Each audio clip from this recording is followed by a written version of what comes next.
this is Nan Kumar and you are watching the YouTube channel of Vinova Institute of Mathematics, and today I am here to discuss a question of real analysis from CSIR NET December 2014 part C. Let's see the question. Let A be a subset of real number, then which of the following properties imply that A is compact? The first one is every continuous function f from A to R is bounded, that imply A is compact. The second one is every sequence xn in A has a convergent subsequence converging to a point in A, that imply A is compact. Third one is there exists a continuous function from A on to close interval 0 1, that imply A is compact. And the fourth one is there is no 1 1 and continuous function from A on to open 0 1, that imply A is compact.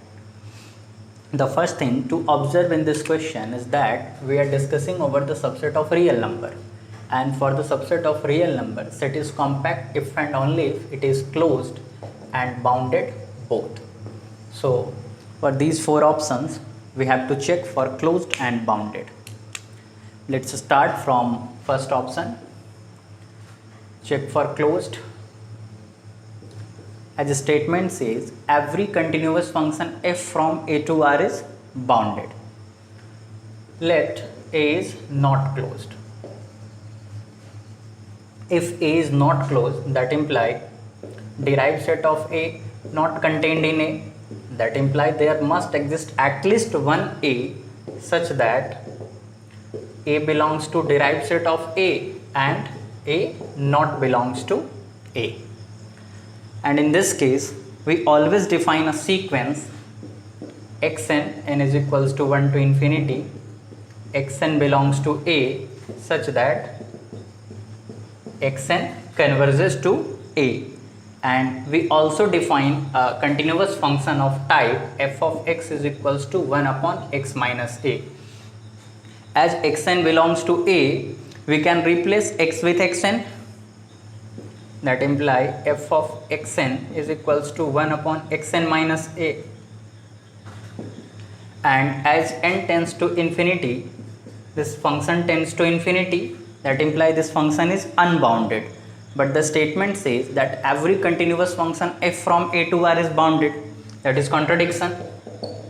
So the set A is closed.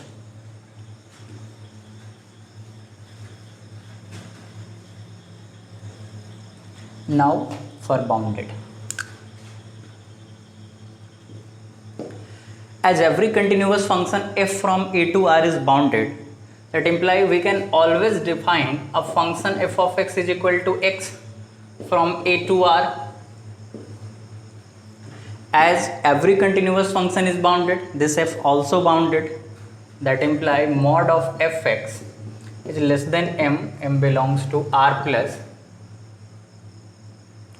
For all x belongs to A, that imply mod of x less than m belongs to R plus. For all x belongs to A, that imply A is bounded. So we proved A is closed and bounded both, so A is compact. First statement is true. Now for second statement, says that if every sequence xn in A has a convergent subsequence converging to a point in A, that implies A is compact. So for closed, let us assume that a sequence xn n is equals to 1 to infinity, xn belongs to A and this sequence is converging to A. This sequence converges to A, so it's all the subsequence converges to A, and the statement says that the sequence xn defined on A has a convergent sequence converging to a point in A, and here all the subsequence converging to A, so A must belongs to this A, that implies A is closed. Now for bounded.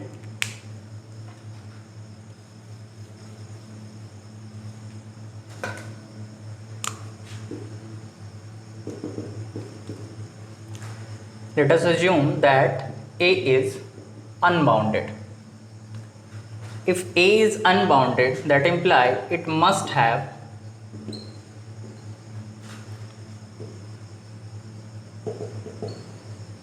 arbitrarily large number, actually numbers in A. So we can choose x1 such that x1 belongs to A and mod of x1 is greater than equal to 1. x2 such that x2 belongs to A and mod of x2 is greater than 2. And proceeding in this way, we construct a sequence xn, n is equals to 1 to infinity, such that mod of xn is greater than equal to n. So here we see that this sequence is unbounded, and as this sequence is unbounded, all of its subsequence is unbounded. That imply no subsequence is Cauchy. That imply no subsequence is convergent. But the statement says that every subsequence xn in A has a convergent subsequence converging to a point in A, which is contradiction. That implies A is bounded also, so A is compact. Now,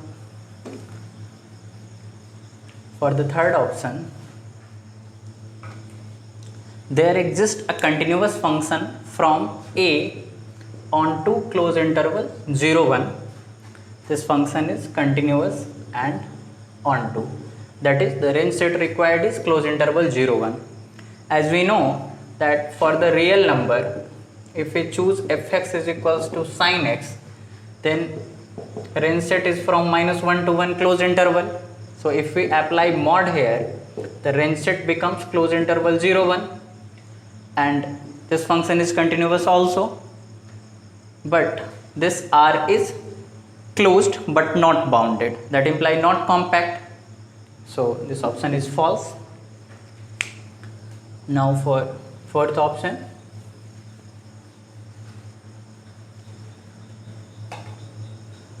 there is no 1 1 and continuous function from A onto open 0 1. That is, if there is no 1 1 continuous and onto function from A to open 0 1, then A is compact. Here if we choose A as any countable set, for example if we choose A as a set of natural number, then cardinality of n is less than cardinality of open 0 1. Then there does not exist any onto function from n to open 0 1. And if there does not exist any onto function, there also does not exist 1 1 onto continuous function. But this n is not compact because it is closed but not bounded. So this option is also false. That's all for this question. Thank you so much for watching.